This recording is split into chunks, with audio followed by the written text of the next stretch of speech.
Hello बच्चों, आप सभी का एक बार फिर स्वागत है आपके चैनल केमिस्ट्री भाई अजय कुमार पे। तो क्लास 11th का जो चैप्टर स्टार्ट किया था हमने परमाणु संरचना, ठीक है, उसमें हम हाइड्रोजन स्पेक्ट्रम तक पढ़ चुके थे और आज भी थोड़ी सी कुछ बात हाइड्रोजन स्पेक्ट्रम की करेंगे। ठीक है, तो आज का हमारा जो टॉपिक है वो हमारा है परमाणुवीय स्पेक्ट्रम। तो आज हम परमाणविक स्पेक्ट्रम के बारे में डिटेल में चर्चा करेंगे। ठीक है, कितने प्रकार के परमाणुविक स्पेक्ट्रम होते हैं, उनमें से हाइड्रोजन स्पेक्ट्रम जो होता है किस प्रकार का होता है और उसका जो फार्मूला डिराइव किया था उसमें और क्या क्या चीज़ें हम कर सकते हैं उसकी कैलकुलेशन ईजी करने के लिए। तो आइए उसी चीज़ को आज देखते हैं। तो सबसे पहले हम बात करें भाई परमाणुविक स्पेक्ट्रम जानने से पहले सबसे पहले हमें क्या जानना है, स्पेक्ट्रम क्या होता है ना, कि भाई पहले तो हमें यही पता होना चाहिए कि स्पेक्ट्रम क्या होते हैं। तो जैसा कि आपको हमने बताया था कि जब क्या होता है, अगर सफ़ेद प्रकाश को, ठीक है, सफ़ेद प्रकाश को किसी प्रिज्म से गुजारा जाता है तो वो कितने रंगों में, 7 रंगों के समूहों में विभक्त हो जाता है या 7 रंगों में विभक्त हो जाता है। वो रंग कौन से होते हैं, विबग्योर जिनको बोलते हैं ना, विबग्योर। तो जब किसी श्वेत प्रकाश को प्रिज्म से क्या किया जाता है, गुजारा जाता है तो 7 रंगों में क्या होता है, विभक्त हो जाता है, 7 अलग अलग रंगों में विभक्त हो जाता है। और इन रंगों के समूह को ही हम क्या बोलते हैं, स्पेक्ट्रम कहते हैं। इन रंगों के समूह को ही हम क्या कहते हैं, स्पेक्ट्रम कहते हैं। या फिर स्पेक्ट्रम को और एक तरह से डिफाइन कर सकते हैं। देखिए, सभी रंगों की तरंग दैर्ध्य अलग होगी, सभी की आवृत्ति अलग होगी, तभी भाई वो अलग अलग कलर के, देखो जो नीचे है भाई विबग्योर मतलब violet colour, indigo, blue, green, yellow, orange, red, तो इन सब की जो क्या होगी भाई, तरंग दैर्ध्य होगी और जो आवृत्ति होगी वो अलग अलग होंगी। तो हम एक और तरीके से क्या कह सकते हैं कि किसी विकिरण के तरंगदैर्ध्य, किसी विकिरण में उपस्थित तरंगों के ना, उपस्थित तरंगों के तरंगदैर्ध्य, आवृत्ति या ऊर्जा के बढ़ते या घटते क्रम को क्या कहते हैं, स्पेक्ट्रम कहते हैं। क्या कहते हैं, स्पेक्ट्रम कहते हैं। ठीक है, जैसे देखें अगर, तो इसमें सभी की जो तरंग दैर्ध्य है वो क्या है, अलग अलग होगी। जब सभी की तरंग दैर्ध्य अलग अलग होगी तो अगर इनको हम एक तरह अरेंज करें तो ये क्या है, घटते क्रम या बढ़ते क्रम में अरेंज है भाई, एक के बाद दूसरी आ रही, दूसरी के बाद तीसरी आ रही। तो क्योंकि ये जो तरंगे हैं इनकी तरंग दैर्ध्य अलग होगी, आवृत्ति अलग होगी, ऊर्जाएं अलग होगी, तो स्पेक्ट्रम को हम एक और तरीके से डिफाइन कर सकते हैं कि किसी विकिरण की जो तरंगों के गुण हैं, गुण कौन कौन से होते हैं, उसकी तरंग दैर्ध्य होती है, उसकी आवृत्ति होती है, उसकी ऊर्जा होती है, यही उसके गुण को डिफाइन करते हैं, है ना। तो इनके बढ़ते या घटते क्रम को ही क्या बोलते हैं, स्पेक्ट्रम कहते हैं। इनके बढ़ते या घटते क्रम को ही क्या कहते हैं, स्पेक्ट्रम कहते हैं। ठीक, चल। तो स्पेक्ट्रम के बाद अगर बात करें तो स्पेक्ट्रम के प्रकार हमें जानने हैं, स्पेक्ट्रम कितने प्रकार के होते हैं। ठीक है, चलो। तो जब परमाणुविक स्पेक्ट्रम क्या होता है उसको समझ लेते हैं। ठीक है, मान लो श्वेत प्रकाश है या कोई भी स्रोत से हमने क्या ली, एनर्जी ली, श्वेत प्रकाश है, इसको किसी परमाणु से गुजार दो या किसी अणु से गुजार दो। ठीक है, तो जो स्पेक्ट्रम प्राप्त होता है उस स्पेक्ट्रम को हम बोलते हैं परमाणु या परमाणविक स्पेक्ट्रम। ठीक है, जब श्वेत प्रकाश को किसी कैसे गुजारते हैं, परमाणु से या अणु से गुजारते हैं, तो परमाणु से गुजारने पर उसको बोलते हैं परमाणुविक स्पेक्ट्रम और अणु से गुजारने पर उसको बोलते हैं आणविक स्पेक्ट्रम। तो परमाणु से गुजारने पर क्या प्राप्त होता है, परमाणुविक स्पेक्ट्रम प्राप्त होता है। अब परमाणु से गुजारने पर जो स्पेक्ट्रम प्राप्त हो उसे परमाणुविक स्पेक्ट्रम कहते हैं। और परमाणुविक स्पेक्ट्रम भी 2 प्रकार का होता है। जो आपका एटॉमिक स्पेक्ट्रम होता है, परमाणुविक स्पेक्ट्रम, वो भी कितने टाइप का होता है, 2 टाइप का होता है। ठीक है, जिसमें से जो पहला टाइप आपका होगा, पहला टाइप कौन सा, पहला होता है अवशोषण स्पेक्ट्रम और दूसरा होता है कौन सा, उत्सर्जन स्पेक्ट्रम। उत्सर्जन स्पेक्ट्रम, ये इसे हम बोलते हैं एब्जॉर्प्शन स्पेक्ट्रम, एब्जॉर्प्शन स्पेक्ट्रम, और इसे क्या बोलते हैं, एमिशन स्पेक्ट्रम, ठीक है। तो एब्जॉर्प्शन स्पेक्ट्रम और एमिशन स्पेक्ट्रम। अब बात करें कि एब्जॉर्प्शन स्पेक्ट्रम क्या होता है या एमिशन स्पेक्ट्रम क्या होता है, मतलब अवशोषण क्या होता है और उत्सर्जन क्या होता है। तो सबसे पहले हम बात करेंगे अवशोषण की। तो देखिए क्या होता है, तो अवशोषण स्पेक्ट्रम ठीक कैसे प्राप्त होगा या क्या होता है। मान लो ये श्वेत प्रकाश था, श्वेत प्रकाश को हम क्या कर रहे थे, प्रिज्म से गुजार रहे थे। तो कितने रंगों में, 7 रंगों में विभक्त हो रही है, ठीक है। 7 रंगों का समूह मिला विबग्योर। इस पट्टी को अगर ऐसे निकालते तो इसमें भी कहीं मिलता विबग्योर, मतलब वायलेट कलर होता, इंडिगो होता, ब्लू होता, ग्रीन होता, येलो होता। ये स्पेक्ट्रम था, ठीक है। अच्छा, इस तरह के स्पेक्ट्रम को हम बोलते हैं क्या, सतत स्पेक्ट्रम। इस तरह के स्पेक्ट्रम को बोलते हैं सतत स्पेक्ट्रम, कॉन्टिन्यूअस स्पेक्ट्रम, ठीक है। कॉन्टिन्यूअस स्पेक्ट्रम इसको बोलते हैं।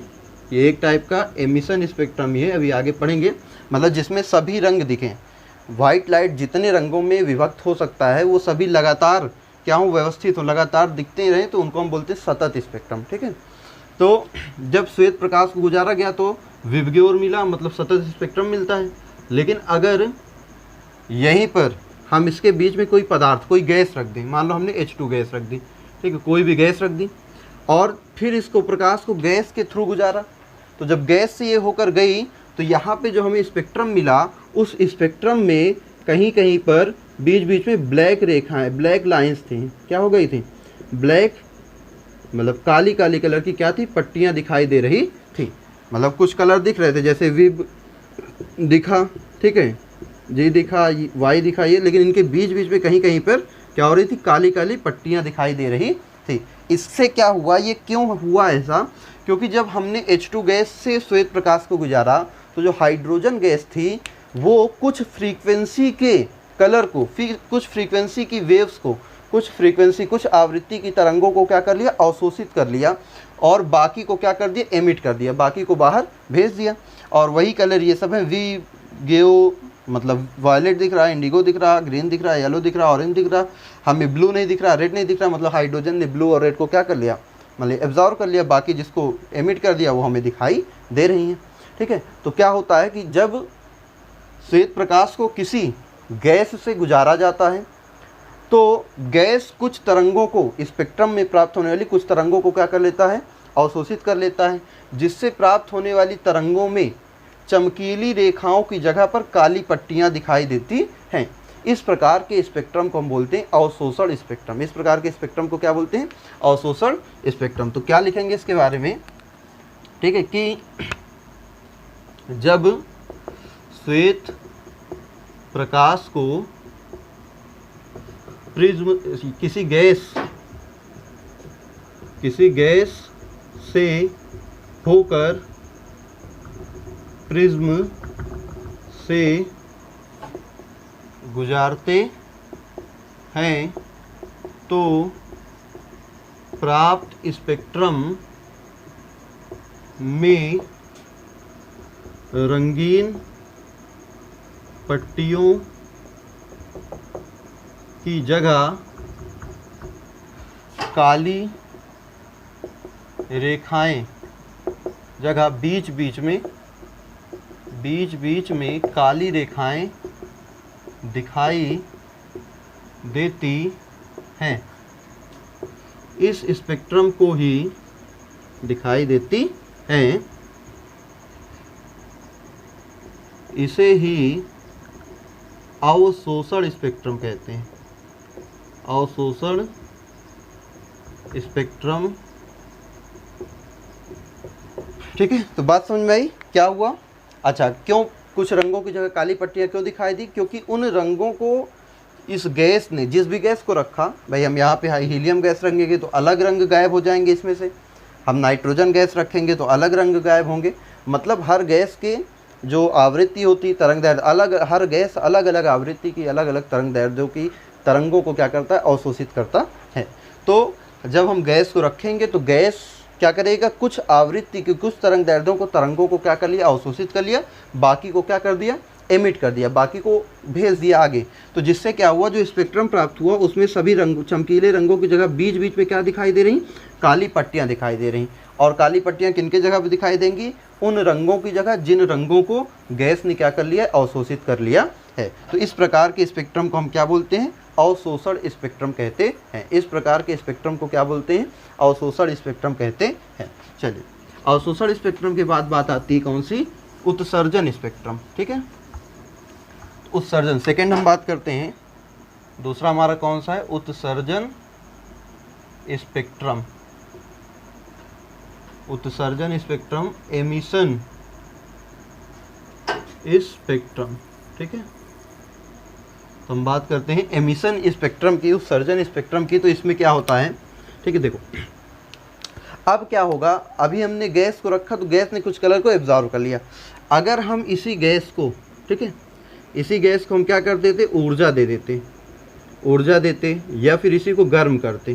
ठीक, गर्म करने पर इसको ऊर्जा मिलेगी। तो आपको हमने हाइड्रोजन स्पेक्ट्रम पढ़ाया था, बोर का परमाणु मॉडल पढ़ाया था। बोर का परमाणु मॉडल कहता क्या है? बोर का परमाणु मॉडल कहता है कि किसी भी कोश में उपस्थित जो इलेक्ट्रॉन होता है उसकी ऊर्जा नियत होती है, मतलब घूमते समय ना तो वह ऊर्जा उत्सर्जित करता है ना तो ऊर्जा का अवशोषण करता है। लेकिन अगर इसे किसी बाह्य स्रोत से ऊर्जा मिल जाए तो ये क्या कर जाता है? उच्च ऊर्जा स्तर में जंप कर जाता है, मतलब हायर एनर्जी लेवल में चला जाता है। तो भाई हमने इसको गर्म किया या ऊर्जा दी तो इसकी ऊर्जा बढ़ गई। तो ऊर्जा बढ़ गई तो क्योंकि इस कोश की ऊर्जा कम है, इलेक्ट्रॉन की ऊर्जा बढ़ गई, तो ये अब ज़्यादा ऊर्जा वाली कक्षा में चला जाएगा। अब क्योंकि ज़्यादा ऊर्जा वाला जो इलेक्ट्रॉन होता है, ठीक है, ज़्यादा ऊर्जा वाला इलेक्ट्रॉन क्या होता है? अस्थायी, अस्थायी होता है। तो वो क्या करता है? वापस अपने कोश में लौटता है, और वापस लौटते समय कुछ विकिरण को क्या करता है? उत्सर्जित करता है, कुछ ऊर्जा उत्सर्जित करता है। वापस लौटते समय क्या करता है? ऊर्जा उत्सर्जित करता है, जो किस रूप में मिलती है? विकिरण के रूप में। और जब इसी विकिरण को क्या करते हैं? प्रिज्म के थ्रू गुजार देते हैं। जब इसी विकिरण को प्रिज्म के थ्रू गुजार देते हैं तो क्या प्राप्त होता है हमें? उत्सर्जन स्पेक्ट्रम। प्राप्त होने वाला स्पेक्ट्रम क्या होता है? उत्सर्जन स्पेक्ट्रम। देखो, अच्छा हमने क्या किया? मान लो उत्सर्जित, ठीक है, ये जो हमारा है, जो भी है, ये क्या है? उत्सर्जित पदार्थ है। ठीक है, अब उत्सर्जित पदार्थ क्या करेगा? भाई ये उत्सर्जित है तो ये क्या करेगा? विकिरण उत्पन्न करेगा। अब जब ये विकिरण उत्पन्न करेगा तो इस विकिरण को हम किससे गुजार देंगे? प्रिज्म से गुजार देंगे। जब प्रिज्म से गुजारेंगे तो यहाँ से क्या निकलेगी? कुछ स्पेक्ट्रम प्राप्त होगी। अब कुछ स्पेक्ट्रम जो प्राप्त होगी उसे हम किसी पर्दे पर, ठीक है, पर्दे पर क्या करेंगे? प्राप्त कर लेंगे। और जब इस पर्दे को हम देखते हैं जो प्राप्त हुआ है, तो पर्दे पे कुछ ऐसा होता है कि पूरा पर्दा क्या होता है? ब्लैक कलर का। ठीक है, पूरे पर्दे में क्या होती है? ये काले कलर, ब्लैक होता है। ठीक है, और इसके बीच बीच में कुछ रंग दिखाई देते हैं। इसके बीच बीच में, जैसे ये पूरा क्या है? ये पूरा आपका ब्लैक हो जाएगा। ठीक है, और इसके बीच बीच में कुछ रंग दिखाई देंगे। ये इसके बीच बीच में कुछ रंग दिखाई देते हैं। अब ये रंग कौन से होते हैं? ये रंग वही होते हैं, ये तरंगे वही होती हैं जिनको इसने अवशोषित कर लिया था, जिसको इसने अवशोषित कर लिया था। उत्सर्जित करते समय उसी तरंग को उत्सर्जित करेगा जिसको ये क्या किया है? अवशोषित। और जो इसके अंदर नहीं है उसको तो ये उत्सर्जित नहीं करेगा। मान लो हमने जैसे आपको इसके पहले बताया कि मान लो ये हाइड्रोजन गैस ही थी जिसको आपने गर्म किया था। अभी अवशोषण में क्या बताया था कि जब हाइड्रोजन गैस को आप लगाओगे, हाइड्रोजन गैस को वाइट श्वेत प्रकाश के मार्ग में रखोगे, तो हमने कुछ ऐसा बनाया था कि मान लो ऐसा, ठीक है, कि ये आपको कुछ कलर मिले। ये इनमें से ब्लू कलर गायब था और कौन सा? रेड कलर गायब था। तो मान लो जो हाइड्रोजन गैस था उसने ब्लू और रेड को क्या कर लिया था? अवशोषित कर लिया था, और बाकी को बाहर निकाल दिया। तो यहाँ पे ब्लू और रेड की जगह क्या हो रही है? हमें काली पट्टियाँ दिखाई दे रही थी। भाई काली पट्टियाँ दिखाई दे रही थी। इस प्रकार के स्पेक्ट्रम को बोलते हैं अवशोषण स्पेक्ट्रम। अब क्योंकि हाइड्रोजन जो होता है भाई, इसको गर्म करेंगे तो ऊर्जा मिलेगी, अवशोषण करेगा, और उसी अवशोषण के बाद विकिरण करेगा। तो जब विकिरण को श्वेत प्रिज्म से गुजारोगे तो जो स्पेक्ट्रम प्राप्त होता है उस स्पेक्ट्रम में उसी कलर की रेखाएं मिलेंगी, उस स्पेक्ट्रम में उसी कलर की रेखाएं मिलेंगी जिस कलर को इसने क्या किया था? अवशोषित किया था। मतलब कि इसमें जो उत्सर्जन स्पेक्ट्रम होगा, इस पूरा कैसा होगा, एक ब्लैक पट्टी होगी, एक काली पट्टी के समान होगा, ठीक है। और इसमें केवल कौन कौन सा रंग, इसने कौन से ब्लू अवशोषित किया तो कुछ ब्लू रंग, नीली रंग की पट्टियाँ दिखाई देंगी, और लाल अवशोषित किया तो कुछ लाल रंग की पट्टियाँ दिखाई देंगी, बाकी पूरी पट्टी क्या होगी, काली होगी, ठीक है। तो अवशोषण स्पेक्ट्रम और उत्सर्जन स्पेक्ट्रम में अंतर भी यही है कि अवशोषण स्पेक्ट्रम में क्या होता है, पूरा कलरफुल होता है, बीच बीच में कुछ काली पट्टियाँ दिखाई देती हैं, कुछ काली रेखाएं दिखाई देती हैं, जबकि उत्सर्जन स्पेक्ट्रम में पूरा ही क्या होता है, काली पट्टी के रूप में होता है, बीच बीच में कुछ कलर दिखाई देते हैं। और वो कलर कौन से होते हैं, जो यहाँ पे मिस होते हैं, जो अवशोषण में जो रंग क्या होते हैं, गायब होते हैं, वही रंग कहाँ दिखाई देते हैं, उत्सर्जन में दिखाई देते हैं। तो अगर इन दोनों को एक दूसरे के ऊपर रख दिया जाए तो ये पूरा क्या बन जाएगा, विबग्योर बन जाएगा ना, विबग्योर बन जाएगा। तो हम क्या कह सकते हैं कि उत्सर्जन स्पेक्ट्रम, उत्सर्जन एवं अवशोषण स्पेक्ट्रम, अवशोषण स्पेक्ट्रम एक दूसरे के क्या होते हैं, पूरक होते हैं, एक दूसरे के पूरक होते हैं। बात समझ में आई? ये दोनों को मिला दोगे तो पूरा हमारा रंग बन जाएगा, मतलब ये दोनों एक दूसरे के क्या है, पूरा है, आधा ये दोनों को मिला दो पूरा बन जाएगा, तो एक दूसरे क्या है, पूरक होते हैं। तो उत्सर्जन स्पेक्ट्रम समझ में आया कि जब किसी पदार्थ को गर्म करोगे तो गर्म करने पर उसके इलेक्ट्रॉन एक्साइटेड होकर उच्च ऊर्जा स्तर में चले जाएंगे, क्योंकि अधिक ऊर्जा का इलेक्ट्रॉन अस्थायी होता है तो वापस लौटेगा, वापस लौटते समय ऊर्जा का उत्सर्जन करेगा। उत्सर्जन किस फॉर्म में होता है, विकिरण के फॉर्म में, आप लोग पहले पढ़ ही चुके हो बोर के परमाणु मॉडल में। तो जब इस विकिरित किरण को हम प्रिज्म से गुजारेंगे तो जो स्पेक्ट्रम प्राप्त होता है, उस स्पेक्ट्रम में काली पट्टी के ऊपर कुछ रंगीन लाइनें दिखाई देती हैं, काली पट्टी प्राप्त होती है और उसमें कुछ रंगीन लाइनें दिखाई देती हैं। इन्हें ही हम क्या बोलते हैं, उत्सर्जन स्पेक्ट्रम कहते हैं। इन्हें हम क्या बोलते हैं, उत्सर्जन स्पेक्ट्रम कहते हैं, ठीक है। ये और उत्सर्जन में वही रेखाएं प्राप्त होंगी जो अवशोषण में गायब थी। तो ये दोनों एक दूसरे क्या होते हैं, पूरक होते हैं। और अगर बात करें तो हाइड्रोजन वाला समझते हैं कि हाइड्रोजन स्पेक्ट्रम में कुछ तरंग दैर्ध्य या कुछ आवृत्ति की जो स्पेक्ट्रम था वो प्राप्त क्यों हो रहा था। जैसे हमने हाइड्रोजन देखा था, अब देखो यहाँ पे हाइड्रोजन के बारे में समझते हैं, हाइड्रोजन का परमाणुवीय स्पेक्ट्रम। यहाँ हम क्या समझेंगे, हाइड्रोजन का परमाणुवीय स्पेक्ट्रम, ठीक है, हाइड्रोजन का परमाणुवीय स्पेक्ट्रम, समझे इसकी बात। देखो हाइड्रोजन में होता क्या है भाई, हाइड्रोजन, ये आपको बोर ने क्या बताया कि किसी भी n कक्षा में उपस्थित इलेक्ट्रॉन की ऊर्जा क्या होती है, 13.6 Z²/n², यही होता है, ठीक है। तो अगर n का मान 1 होगा तो n का मान 1 होने पे ऊर्जा कितनी हो जाएगी भाई, हाइड्रोजन का परमाणु क्रमांक तो एक ही होता है, ये भी एक हो जाएगा, टोटल कितना है -13.6। n का मान 2 होगा तो कैंसिल करोगे, 2 दूनी 4, 4 तियाँ 12, फिर 1 चला जाएगा, 4 चौके 16, ये आएगा इतने इलेक्ट्रॉन वोल्ट। अगर E बराबर 3 हो गया तो 3 त्रिक का 9, 9 से काटो, 9 1 कम 9, 9 5 45, 9 1 कम 9 इलेक्ट्रॉन वोल्ट, ये हो जाएगा। फिर E बराबर 4 होने पर अगर यहाँ 16 हो गया तो 16 माइनस पॉइंट 16 8 128 है ना, 16 पंचे 80, ये इलेक्ट्रॉन वोल्ट हो गया। मतलब कि पहले कोष की जो ऊर्जा है वो कितनी है, 13.6 है, दूसरे की कितनी है -3.4 है, तीसरे की कितनी है, तीसरे की -1.51 है, चौथे की कितनी है 0.85 इलेक्ट्रॉन वोल्ट है, कुछ इस तरह से है। इसी तरह पाँचवें की निकाल लोगे, पाँचवें की आएगी 0.544 इलेक्ट्रॉन वोल्ट माइनस में, ठीक, अगर बनाना चाहो तो यहाँ बना लो, उसकी कितनी होगी -0.544 इलेक्ट्रॉन वोल्ट ये होगी। तो अब अगर देखोगे तो यहाँ पे कुछ निश्चित ऊर्जा की ही क्या है, कोष उपस्थित है, कुछ निश्चित ऊर्जा स्तर ही, कुछ निश्चित ऊर्जा वाले ऊर्जा स्तर ही उपस्थित है। तो इसी वजह से यहाँ पे कुछ निश्चित तरंग दैर्ध्य के स्पेक्ट्रम ही प्राप्त होते हैं, कुछ निश्चित आवृत्तियों की तरंगों का ही उत्सर्जन होता है। सतत क्यों नहीं होता, रेखीय क्यों होता है। रेखीय स्पेक्ट्रम क्या होता है, ये बात अभी आप नहीं समझे हो।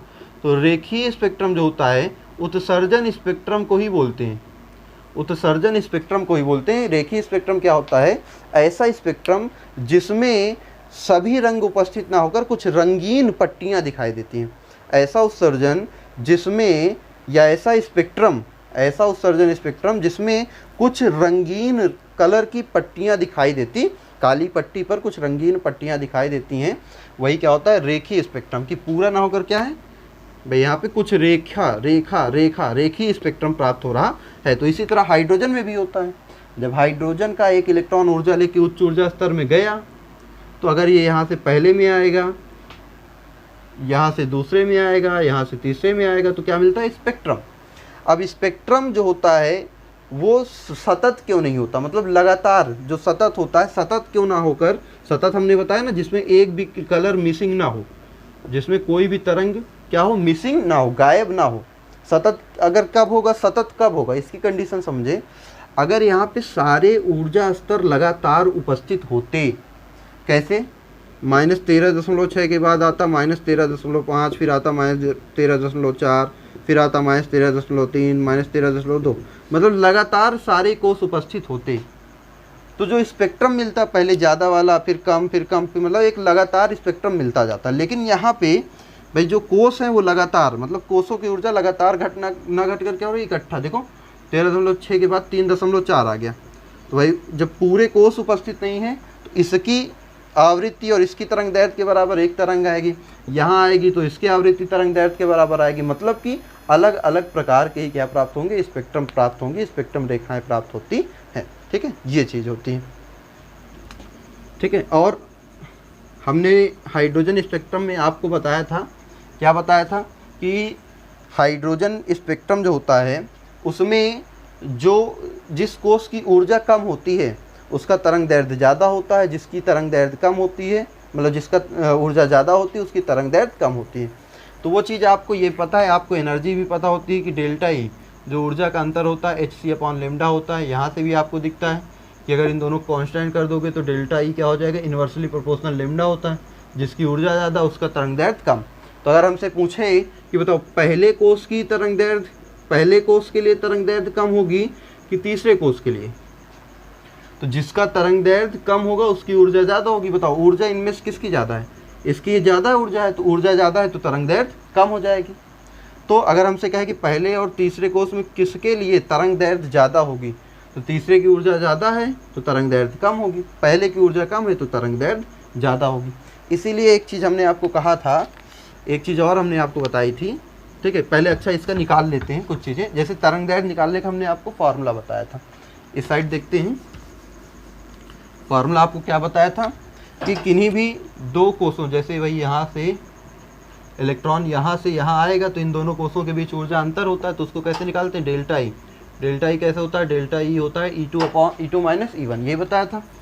अच्छा, किसी भी कोष की जो ऊर्जा होती कैसे निकालते हो भाई, अभी हमने बताया, ये फार्मूला लिखा है, देखो En, तो 2 की जगह रख दो -13.6, फिर Z2, हाइड्रोजन के लिए निकाल रहे हो, Z का मान 1 हो जाएगा, अपॉन N² या Z² रख दो भाई, जरूरी थोड़ी हाइड्रोजन के लिए हम किसी भी एलिमेंट के लिए निकालेंगे।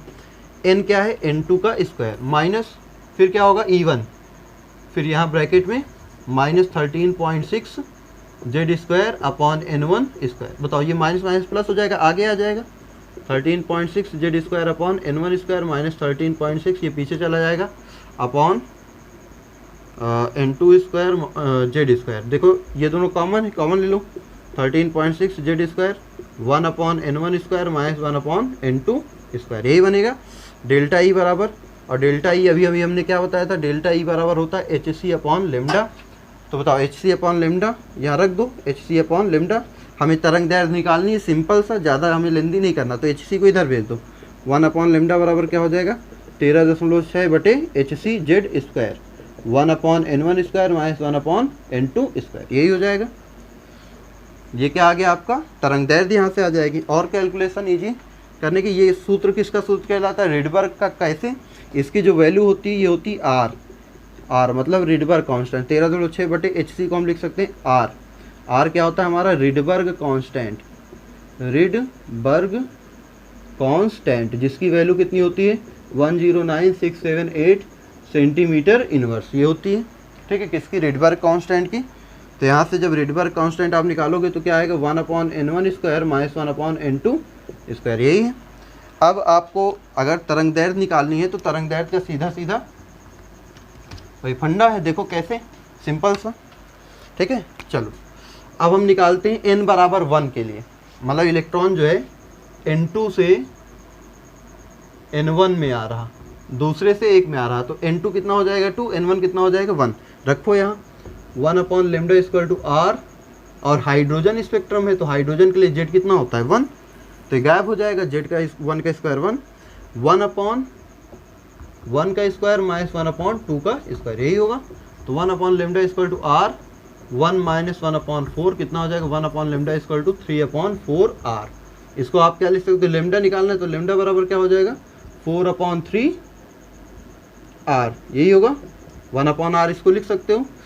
अब अगर आप इसको कैलकुलेट करो, R कितना है 109678, यही है। जब इससे आप डिवाइड करोगे इसको तो ये आएगा 9.117 इंटू 10⁻⁻6 सेंटीमीटर। देखो ये किस में था, सेंटीमीटर इन्वर्स में ना, ऊपर जाएगा किस में चला जाएगा, सेंटीमीटर में। इसी को आप क्या लिख सकते हो, अगर ये 0.2 अंक इधर लाओ तो 911.7 गुणे 10⁻⁸ सेंटीमीटर। आपको रिलेशन पता होगा कि 1 एंगस्ट्रॉम बराबर होता है 10⁻⁸ सेंटीमीटर। रख दो यहाँ पे, और इसको 7 को हटाना है तो इधर एक ऐड कर दो 912, और इसकी जगह रख सकते हो एंगस्ट्रॉम। तो 1/R की वैल्यू आपको आ जाएगी 912 एंगस्ट्रॉम। तो आप कैलकुलेशन में सिंपल से रख दो लेमडा इक्वल टू 4 × 3/912 एंगस्ट्रॉम। देखो कितने सिंपल से आंसर ये आ जाएगा। 3 त्रिक का 9, 3 चौके 12, 4 चौक 16, 4 एकम 4, 4 3 12 एंगस्ट्रॉम। ये क्या आ गया लेमडा। पहले कोष की तरंग दैर्ध्य, पहले कोष के लिए तरंग दैर्ध्य, अगर इलेक्ट्रॉन पहले कोष में आता है, दूसरे से पहले में आता है, तो उसकी तरंग दैर्ध्य कितनी होगी 12-16 एंगस्ट्रॉम। इसी तरह जैसे और निकाल, इसको जल्दी से स्क्रीनशॉट ले लो सिंपल सा, ठीक है। मेन वैल्यू क्या है 1/R की वैल्यू, यहाँ तक तो हम ले आएंगे रख कर सॉल्व करके सिंपल सा ये। अब इसको पलट देंगे 1/R बनेगा, 1/R की वैल्यू आपको होता है 912 एंगस्ट्रॉम। क्योंकि अगर ये वैल्यू आप रखोगे कौन सी 109678, तो ये कैलकुलेट करने में बहुत लेंदी है ना, कैलकुलेट करने में क्या लेंदी। तो हम इस छोटी वाली वैल्यू को रखेंगे 1/R के फॉर्म में और सॉल्व कर लेंगे। सिंपल सा क्या आ जाएगा, एक सिंगल सा आंसर आ जाएगा, ठीक है। तो ये हमारा क्या है हाइड्रोजन स्पेक्ट्रम। मतलब आज हमने बात की परमाणु स्पेक्ट्रम की। परमाणु स्पेक्ट्रम होते हैं कितने टाइप के, 2 टाइप के, अवशोषण स्पेक्ट्रम और उत्सर्जन स्पेक्ट्रम। तो अवशोषण उत्सर्जन देखा, दोनों एक दूसरे के पूरक होते हैं। अब उत्सर्जन की बात भी जान लो, ठीक है। उत्सर्जन भी 3 प्रकार का होता है। उत्सर्जन स्पेक्ट्रम जो होता है उसको भी अगर हम कैटेगराइज करना चाहें तो 3 पार्ट में बोल सकते हैं इसको। कौन कौन सा, पहला सतत स्पेक्ट्रम। सतत स्पेक्ट्रम कैसे प्राप्त होगा, वही जब विकिरण को मतलब श्वेत प्रकाश को डायरेक्ट प्रिज्म से गुजारोगे तो वो 7 रंगों में विभक्त हो जाता है, 7 रंगों में विभक्त हो जाता है, और उन रंगों के मध्य कोई भी गैप नहीं होता, ठीक है, कोई भी अंतर स्पष्ट नहीं होता। मतलब विबग्योर में अगर आप विबग्योर को देखोगे तो इनके बीच आपको पता नहीं चलेगा कि एक रंग दूसरे रंग में कैसे परिवर्तित हो गया। क्यों, क्योंकि ये लगातार क्या होते रहते हैं, परिवर्तित होते रहते हैं, ठीक है। तो जब सफ़ेद प्रकाश को प्रिज्म से सीधे गुजारोगे तो वो 7 रंगों में विभक्त हो जाएगा जो लगातार एक दूसरे के साथ व्यवस्थित होते हैं। तो इस प्रकार के स्पेक्ट्रम को बोलते हैं सतत स्पेक्ट्रम। मतलब विबग्योर को ही क्या बोलते हैं, सतत स्पेक्ट्रम बोलते हैं, ठीक है। इसके बाद जो एक और सिंपल हम कैटेगराइज कर सकते हैं बैंड स्पेक्ट्रम। अब बैंड स्पेक्ट्रम क्या होता है, एक प्रकार का परमाणविक स्पेक्ट्रम ही है जो अणुओं द्वारा प्राप्त होता है। किसके द्वारा प्राप्त होता है, अणुओं के द्वारा। और इसमें सभी जितनी प्रकार की तरंग दैर्ध्य हो सकती हैं, तो अधिक मात्रा में, बहुत अधिक मात्रा में, क्योंकि अणुओं का जो स्पेक्ट्रम होता है वो कॉम्प्लेक्स हो जाता है। भाई अणु में ढेर सारे परमाणु है तो सभी परमाणु क्या बनाएंगे, अपना अपना स्पेक्ट्रम प्राप्त करते हैं। तो जो अणु होता है इसमें हर प्रकार की जो तरंग दैर्ध्य होती है, अधिक प्रकार की तरंग दैर्ध्यों का प्रसार भी क्या होता है, अधिक होता है। तो हम बैंड स्पेक्ट्रम क्या कहेंगे कि ऐसा स्पेक्ट्रम जिसमें सभी प्रकार की तरंग दैर्ध्य उपस्थित होती हैं और उनका प्रसार भी क्या होता है, अधिक होता है, बैंड स्पेक्ट्रम होता है। और यह किसके द्वारा प्राप्त होता है, सामान्यतः अणुओं के द्वारा प्राप्त होता है। और तीसरा जो उत्सर्जन स्पेक्ट्रम होता है, तीसरा हम बांट सकते हैं इसको रेखीय स्पेक्ट्रम। तीसरा कौन सा, तो रेखीय स्पेक्ट्रम के बारे में अभी अभी आपने जान ही लिया कि रेखीय स्पेक्ट्रम क्या होता है, जब किसी स्पेक्ट्रम में, ठीक है, क्या हो, बीच बीच में रंगीन पट्टियाँ प्राप्त होती हैं। ऐसा स्पेक्ट्रम जिसमें बीच बीच में क्या होती है, रंगीन पट्टियाँ प्राप्त होती हैं, तो उसी को हम बोलते हैं रेखीय स्पेक्ट्रम। ऐसा होता क्यों है, ऐसा इसलिए होता है कि क्योंकि परमाणु जो होता है, परमाणु जब परमाणु का इलेक्ट्रॉन उत्तेजित अवस्था में जाता है उच्च ऊर्जा स्तर में, तो वहाँ से वापस आते समय जिस विकिरण को उत्सर्जित करता है उसे हम प्रिज्म के द्वारा गुजारते हैं।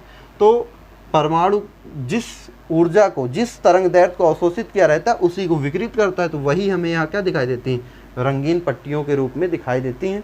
क्योंकि यह परमाणुओं के द्वारा प्राप्त होता है तो इसी को हम क्या बोलते हैं, परमाणु स्पेक्ट्रम भी कहते हैं। मतलब रेखीय स्पेक्ट्रम को ही क्या बोलते हैं, परमाणु स्पेक्ट्रम भी कहते हैं। ठीक है, तो ये हमारा जो है परमाणु स्पेक्ट्रम टॉपिक यहाँ से क्या होता है, कंप्लीट होता है। और अब हम इसके बाद बात करेंगे अगले लेक्चर में किसके, अपने सोमरफील्ड मॉडल के। अभी एक और मॉडल परमाणु को बचा हुआ है भाई। अभी तक हमने क्या क्या पढ़ा, अभी हमने पढ़ा थॉमसन, और फिर उसके बाद पढ़ा रदरफोर्ड, उसके बाद पढ़ा बोर के मॉडल के ही ये सारे चीज़ें हैं जो हम अभी तक पढ़ रहे थे। अब इसके बाद हम क्या पढ़ेंगे, सोमरफील्ड का परमाणु मॉडल। एक और परमाणु मॉडल बचा है, सोमरफील्ड का परमाणु मॉडल, तो उसकी बात करेंगे नेक्स्ट लेक्चर में। ठीक है, तब तक आप क्वेश्चन सॉल्व करिए, थ्योरी पढ़िए। पिछले अगर वीडियोस ना देखे हो तो उसको जाके देखिए। चैनल पे नए हो तो सब्सक्राइब करो, वीडियो को लाइक करो, ज़्यादा से ज़्यादा शेयर करो। फिर मिलते हैं नेक्स्ट वीडियो में।